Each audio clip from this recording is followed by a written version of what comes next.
अस्सलाम वालेकुम। मेरा नाम फजल है और सबसे पहले मैं डिस्क्लेमर दे दूं, आज मैं जंगशाई गया तो उसके मुतालिक बहुत सारी वीडियोस आने वाली है। अच्छा, आज जो है बहुत ही ज्यादा मजेदार पॉडकास्ट होने वाली है क्योंकि एक बहुत ही मजेदार गेस्ट हमारे साथ हैं, मिस माइला बाबर। कि सबसे पहले तो कैसी हैं आप? अल्हम्दुलिल्लाह मैं बिल्कुल ठीक हूँ। और आप सुनाओ, आप कैसे चल रहे हो? अल्हम्दुलिल्लाह। अच्छा, अब आप पूछेंगे ये इतनी इंटरेस्टिंग क्यों है? तो आजकल क्या कहते हैं, सोशल मीडिया पे या मार्केट कहें तो एक करियर बहुत ज्यादा कूल है, बहुत ज्यादा ना इन हुआ हुआ है। तो वो है साइकोलॉजिस्ट का। तो तो ये भी साइकोलॉजिस्ट ही हैं।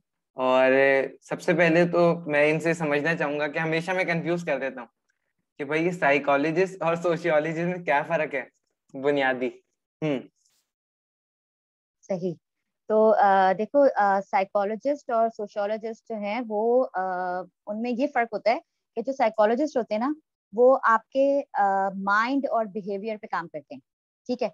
मतलब वो इंसान के दिमाग के साथ एक तरीके से हम कहें तो वो खेल रहे होते हैं या उसको समझ रहे होते हैं। ठीक है। और जो सोशियोलॉजिस्ट होते हैं वो आपकी सोसाइटी के ऊपर, मतलब सोशल साइंसेस के ऊपर एक तरीके से काम कर रहे होते हैं। और उसके अंदर जो है ना वो भी एक बहुत आप कहो कि बहुत ज्यादा वास्ट किस्म का स्टडी होती है सोशियोलॉजी की भी। लेकिन साइकोलॉजी से वो डिफरेंट होती है। ठीक है। अब ये एक और बात मैं आपसे पूछूंगा कि साइकेट्रिस्ट भी हम सुनते हैं, तो साइकेट्रिस्ट और ये सोशियोलॉजिस्ट सेम होते हैं क्या? वो सही। साइकोलॉजिस्ट। जी। हाँ, साइकेट्रिस्ट और सोशियोलॉजिस्ट में भी फर्क होता है। देखो, साइकोलॉजिस्ट जो होते हैं ना वो उन्होंने सिंपल साइकोलॉजी के कोर्स में ही मास्टर्स किया होता है या पीएचडी जो भी किया होता है। लेकिन जो साइकेट्रिस्ट होते हैं वो बेसिकली डॉक्टर होते हैं, उनके पास एमबीबीएस डिग्री होती है। और फिर उसके बाद वो एक स्पेशलाइज्ड कोर्स करते हैं साइकोलॉजी में। तो जाके वो साइकेट्रिस्ट होते हैं। तो उनमें बेसिकली अगर हम समझें तो ये डिफरेंस होता है। ठीक है। ठीक, तो एक डॉक्टर पहले बनेंगे फिर वो बनेंगे। ठीक है। जी, अच्छा। फिर वो साइकेट्रिस्ट कहलाएंगे। हाँ, एक और चीज बहुत ज्यादा सोशल मीडिया पे आजकल उस पे बात हो रही है, जो है चाइल्डहुड डिसऑर्डर। तो भाई ये क्या होता है? इसको अगर समझना चाहें क्या होगी इसकी डेफिनेशन? अच्छा, देखो, अब चाइल्डहुड डिसऑर्डर्स क्या होता है कि चाइल्डहुड जिस तरह एक कोई बच्चा होता है वो जिंदगी में कभी ना कभी उसको बुखार भी चढ़ेगा, उसको खांसी भी होगी, नजला जुकाम भी होगा। ठीक है। वो सारी डिसऑर्डर्स या ये सारी जो बीमारियां कहें तो वो हमें नजर आ जाती हैं। और हमारे पेरेंट्स जो हैं उसके ऊपर बहुत ज्यादा कंसर्न भी होते हैं, उसको डॉक्टर के पास लेके जाते हैं, दवाई खिलाते हैं, मतलब उसको सही करने की कोशिश करते हैं। लेकिन जो ये चाइल्डहुड डिसऑर्डर्स जो हम साइकोलॉजिस्ट जिसको बोलते हैं, तो वो होती है कि जो ऑलमोस्ट हमारी सोसाइटी में उसको बीमारी ही नहीं समझा जाता। हमारी चाइल्डहुड डिसऑर्डर्स जो होती हैं वो इस तरह की बीमारियां होती हैं जैसे कि कोई बच्चा फॉर एग्जाम्पल अगर बहुत ज्यादा हाइपर है, भाग रहा है, दौड़ रहा है बहुत ज्यादा, तो हमारे हम लोग बोल देते हैं बहुत शरारती है। ठीक है। और उस पर हम कहते हैं शरारती है, बैठता नहीं है। हम ये नहीं सोचते कि भाई ये अगर इतनी ज्यादा इसके अंदर हाइपर एक्टिविटी है तो ऐसा ना हो कोई रीजन हो इसके पीछे। या फिर अगर कोई बच्चा नहीं पढ़ पा रहा तो हम उसको बोलते हैं कि भाई ये तो निकम्मा है, पढ़ना ही नहीं चाहता, दिल ही नहीं लगाता। तो हो सकता है कि वो बेचारा दिल लगा भी रहा हो, वो पढ़ना चाह भी रहा हो, लेकिन उसके अंदर लर्निंग डिसेबिलिटी हो। ठीक है। तो इस तरीके से ना बहुत सारी डिसऑर्डर्स हैं जो चाइल्डहुड डिसऑर्डर्स में काउंट होती हैं कि जो बिल्कुल आपके बचपने में बच्चे को एक तरीके से झेलनी पड़ती हैं। और सबसे बड़ा मसला ये होता है कि कोई उस डिसऑर्डर को डिसऑर्डर नहीं समझ रहा होता, और वो हर कोई अपने हिसाब से उसको डील करने की कोशिश कर रहा होता है। मीन्स टीचर अपने हिसाब से डील कर रही होती हैं कि इसको पनिश दे दो, इसको इतनी दफा लिखवा दो, इसको क्लास से बाहर खड़ा कर दो, ये सही हो जाएगा। लेकिन किसी को उसकी बेस नहीं पता लग रही होती कि हो सकता है कि बच्चे के अंदर कोई ऐसा मसला चल रहा हो जिसको किसी को, मतलब साइकोलॉजिस्ट को या किसी स्पेशल एजुकेटर को दिखाने की जरूरत हो। अच्छा, एक ऐसा भी लगता है कि जो लोग मेंटल होते हैं वो जाते हैं साइकोलॉजिस्ट के पास। एग्जैक्टली ये हमारे यहाँ ना बहुत बड़ा स्टिग्मा है कि हमारी सोसाइटी में लोग समझते हैं कि जो साइकोलॉजिस्ट के पास जाते हैं वो पागल होते हैं, है ना। लेकिन ऐसा नहीं होता। और अब आहिस्ता आहिस्ता हमारी सोसाइटी में भी ये अवेयरनेस आ रही है और लोग इसको समझ रहे हैं कि जिस तरह हमें कोई सी भी बीमारी जिंदगी के किसी भी हिस्से में हो सकती है, तो इस तरीके से हमारी, क्योंकि इतनी बड़ी जिंदगी होती है इंसान की, अगर कोई हम फॉर एग्जाम्पल लें, अगर एवरेज भी कोई 40-50 साल जिंदा रहता है, तो कभी ना कभी उसको कोई ना कोई जिंदगी में ऐसी इमोशनल इश्यूज आए होंगे, कभी ना कभी उसको जिंदगी में मतलब अच्छा बुरा टाइम सब पे गुजरता है ना। तो ऐसा हो सकता है कि मतलब आपको भी कोई ना कोई डिसऑर्डर फील हुई हो, आपकी जो नफ्सियात जो होती है वो कभी हमारी मतलब अच्छा फील करती है, कभी अच्छा नहीं फील करती। तो हर बंदे को जरूरत होती है साइकोलॉजिस्ट की जिंदगी में कभी ना कभी। लेकिन हम लोग इसको सिर्फ ये समझते हैं कि जो पागल होगा, बहुत ज्यादा मतलब एक तरीके से बहकी बहकी बातें कर रहा होगा, बस उसी को साइकोलॉजिस्ट के पास जाने की जरूरत होती है। हालांकि अगर आप जैसे कि मेरी जो फील्ड है वो चाइल्ड साइकोलॉजी है, तो उसके अंदर ये है कि आपकी इतनी सारी डिसऑर्डर्स हैं जो हमारी सोसाइटी उसको डिसऑर्डर ही नहीं मानती। वो कहती है, अगर फॉर एग्जांपल मैं आपको बोलूं कि अगर कोई बच्चा ऑटिज्म में है, तो वो हर चीज को बहुत गौर से देखता है और उसी के अंदर इन्वॉल्व रहता है। और जैसे अगर फॉर एग्जांपल उसको किसी पंखे की मूवमेंट में है, तो वो उसी को बैठा हुआ देखता रहेगा, घंटों देखता रहेगा। तो हमारे लोग क्या बोलते हैं कि ये ना बहुत सोचता है, बहुत सोच विचार में रहता है। वो ये नहीं सोचते कि ऐसा ना हो कि बेचारे बच्चे के अंदर कोई डिसऑर्डर चल रही हो और इसको किसी साइकोलॉजिस्ट से कंसर्न करने की जरूरत हो। तो सबसे पहला जो हमारा इशू है ना वो ये है कि आपकी सोसाइटी में स्पेशली पेरेंट्स में इतनी अवेयरनेस हो कि वो अपने बच्चे की किसी ना किसी कोई गड़बड़ होती भी देखे ना, तो उसको उसी वक्त एक तरीके से डील करने की कोशिश करें। क्योंकि जितने जल्दी अर्ली इंटरवेंशन जो होती है ना वो बेस्ट होती है। कि आप जितनी यंग एज में बच्चे की डिसऑर्डर को समझ जाएंगे और उसको ठीक करवाने की कोशिश करेंगे, तो उतना ही चांस होगा कि आपका बच्चा जो है वो नॉर्मल लाइफ की तरफ वापस आ जाए। ठीक है। अच्छा, एक बात ये भी है कि हम कहें कि भाई पुराने जमाने में तो ऐसी बात नहीं होती थी। पुराने जमाने में भी तो लोग रहते थे, तो वहां पे तो साइकोलॉजिस्ट नहीं थे, दुनिया तो चल रही थी। तो हाँ, हाँ, तो तो भाई ये सवाल ना हाँ। बहुत कॉमन होता है। बहुत सारे लोग जो है ना वो यही कहते हैं कि भाई हमारे तो ऐसा नहीं होता था। मतलब स्पेशली जो जरा एज के लोग होते हैं ना, जैसे एग्जांपल दो कि भाई घर में हमारे बड़े होते हैं और अगर बच्चा कोई गड़बड़ कर रहा होता है तो वो कहते हैं कि ना, दो थप्पड़ लगाओ सही होके बैठ जाएगा, इधर से इधर मतलब यूं कर दो तो यूं हो जाएगा। और हमने भी ऐसे ही बच्चों को पाला है और बच्चे ऐसे ही पलते हैं। तो वो जो है ना वो सोच अब थोड़ी सी चेंज हो गई है। क्योंकि देखो पहले जो था ना, यही सारी डिसऑर्डर्स पहले भी होती थी, लेकिन हम उस डिसऑर्डर को डिसऑर्डर ही समझते थे। अब अगर तुम अपने इर्द गिर्द देखो तो क्या तुम्हें कोई भी ऐसा शख्स नजर नहीं आएगा जो बहुत ज्यादा एंटी सोशल टाइप हो, मतलब उसको लोगों से मिलना जुलना ही पसंद ना हो। कोई ना कोई तुम्हारे दिमाग में ऐसी शक्ल जरूर आ जाएगी जो होंगे जो किसी से मिलना जुलना नहीं चाहते, वो कहते हैं मुझे पसंद नहीं है, ठीक है। कुछ लोग ऐसे होंगे जो बहुत ज्यादा गुस्से में रहते होंगे और वो हर वक्त बस गुस्से में ही रहते होंगे, और उनसे आप प्यार की भी बात करोगे ना तो वो बहुत गुस्से में उसका जवाब देंगे कि आप सोचोगे इसमें तो गुस्से की कोई बात ही नहीं थी। तो ये सारी वो डिसऑर्डर्स हैं जो अगर बचपन में डील कर ली जाती ना तो वो आज शायद एक थोड़े से बेहतर या नॉर्मल इंसान होते। लेकिन हम लोग जो है ना वो समझते हैं कि भाई जैसे कि अगर कोई बहुत गुस्सा कर रहा होता है तो हम कहते हैं कि इसकी तो आदत है, ये ऐसे करता है। हम या कोई बच्चा अगर बिलफर्ज कुछ ऐसी भी डिसऑर्डर्स होती है जो इनहेरिट होती हैं, तो हम बोलते हैं उसके तो अब्बू भी ऐसे ही थे, उसके तो दादा भी ऐसे ही थे, तो ये कोई मसले की बात नहीं है।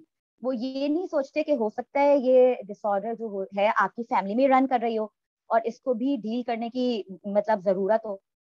ये तो बहुत ही इंटरेस्टिंग आपने बताया, मैंने इसके बारे में नहीं सुना था, फैमिली डिसऑर्डर। तो अगर कोई एग्जांपल देनी हो। नहीं, फैमिली डिसऑर्डर नहीं होती। मतलब कि वो जैसे कि फॉर एग्जांपल ये हमारी एक डिसऑर्डर होती है ADHD, attention deficit hyper activity disorder, ठीक है। तो अब क्या है कि आपका बच्चा जो है वो बहुत ज्यादा मतलब वो किसी चीज पे अटेंशन नहीं देगा। वो बहुत ज्यादा ऐसा होगा कि जो भागता दौड़ता रहेगा, वो 2 मिनट सुकून से नहीं बैठेगा और बहुत बोलेगा और अपना सामान खो देगा। मतलब बहुत सारी इसकी ना बेशुमार सिम्टम्स आपके पास होते हैं जिनसे आपको आइडिया होता है कि इसके अंदर एडीएचडी है। तो ये एडीएचडी जो है ना वो एग्जाम्पल दे रही हूँ कि वो एक ऐसी डिसऑर्डर है जो फैमिली में रन कर सकती है। मतलब कि अगर अब्बू ऐसे होंगे तो बच्चे में भी बहुत चांस है कि उनके बच्चों में भी वो डिसऑर्डर आ जाएगी और बच्चे के अंदर भी एडीएचडी होगी। तो ये जो है मतलब डिफरेंट डिसऑर्डर्स हैं। मतलब आप उसको फैमिली डिसऑर्डर नहीं बोलोगे, बस उसको हम ये बोलते हैं कि ये बहुत ज्यादा चांस है कि ये जेनेटिकली आपके अंदर इनहेरिट हो रही हो। ठीक है। तो अब आप लोग पिटाई विटाई तो करते नहीं है, तो आप लोग कैसे लोगों को ठीक करते हैं, और दवाई भी नहीं देती हैं आप? हाँ नहीं, इसके लिए जो होती है ना वो डिफरेंट किस्म की ना थेरेपीज होती हैं।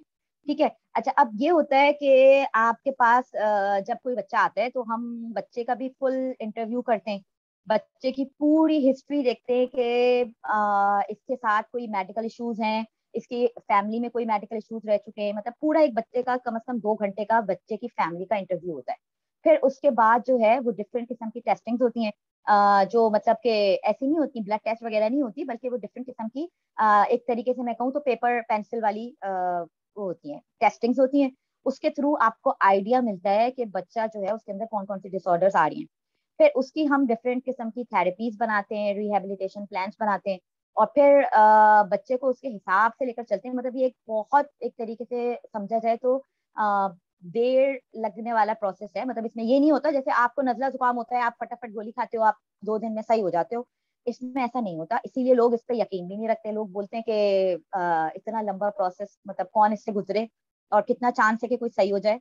लेकिन होता यह है कि बहुत हद तक अगर आप बच्चों के ऊपर, मतलब बच्चे क्योंकि उस एज में होते हैं कि जब आप उनको सही कर सकते हैं, तो बहुत हद तक ऐसा होता है कि अगर आप उनको बिल्कुल नॉर्मल ना बना सको, लेकिन ऑलमोस्ट नॉर्मल किस्म के बच्चों की तरह वो बिहेव करना शुरू कर दें और एक अच्छी, मतलब कहें तो जिंदगी की तरफ आ जाएं।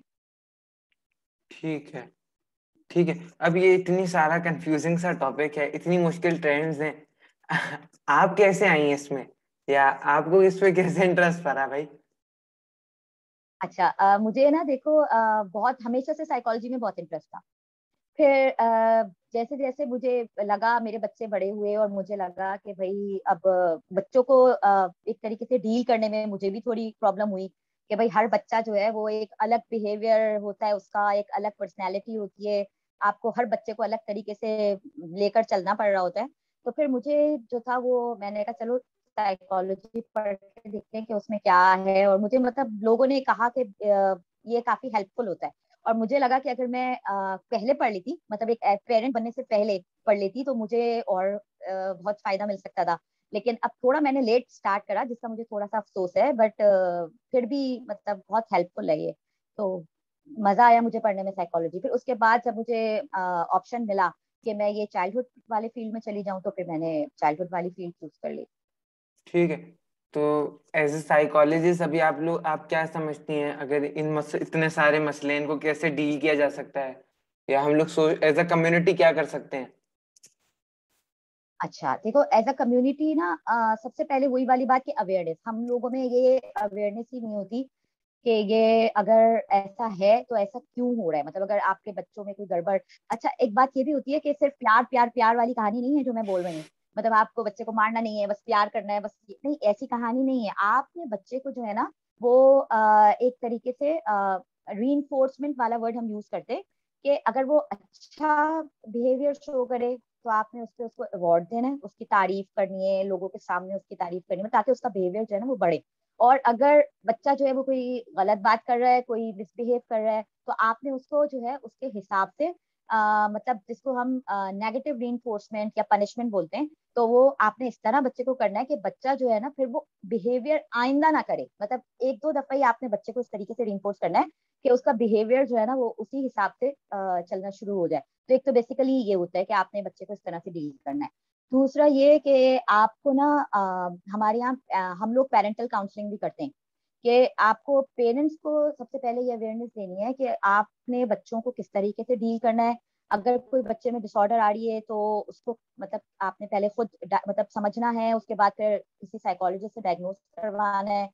तो एक सेकंड ये हो जाता है, मतलब पेरेंट्स की इन्वॉल्वमेंट बहुत ज्यादा जरूरी होती है, और स्पेशली मदर्स की। मैं तो फिर ये बोलूंगी कि मैं खुद मदर हूँ, तो मदर्स की अपने बच्चों के साथ इन्वॉल्वमेंट और अटैचमेंट, और सबसे पहले एक अम्मा ही होती है मेरे ख्याल में जो गैस कर लेती है कि मेरे अंदर बच्चे के अंदर क्या क्या गड़बड़े हो रही हैं। तो मतलब उनकी अवेयरनेस बहुत ज्यादा जरूरी है।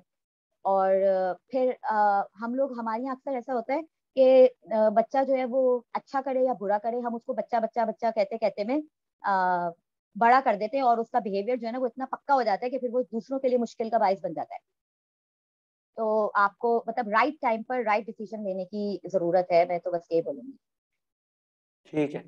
तो बहुत बहुत शुक्रिया। अगर any final words that you would like to add? Final word, अच्छा फाइनल वर्ड,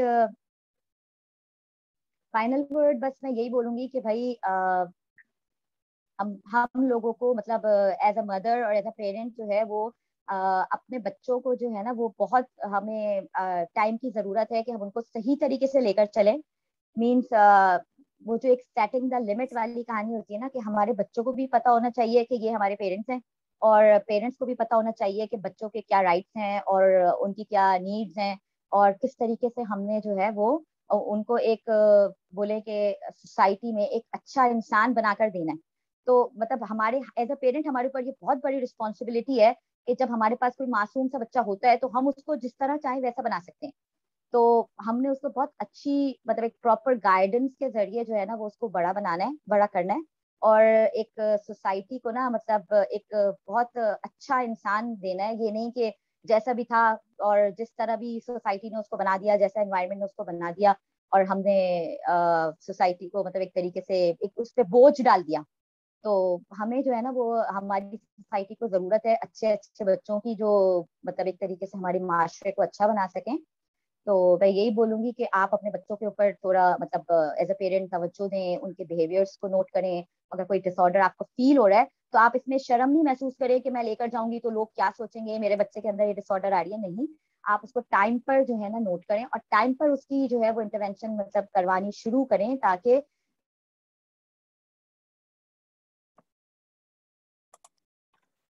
तो बहुत बहुत शुक्रिया मैम शमाइला आपके आने का। मुझे तो बहुत ज़्यादा मज़ा आया और मुझे लग रहा है कि आपको वापस बुलाना पड़ेगा। तो तमाम देखने वालों को बहुत बहुत शुक्रिया। अगर कोई भी सवाल हो तो आप भेज दें और इंशाल्लाह किसी न किसी दिन उनको ज़रूर पॉडकास्ट पे दोबारा बुलाएंगे। तो बहुत बहुत शुक्रिया। अस्सलाम वालेकुम। टाटा।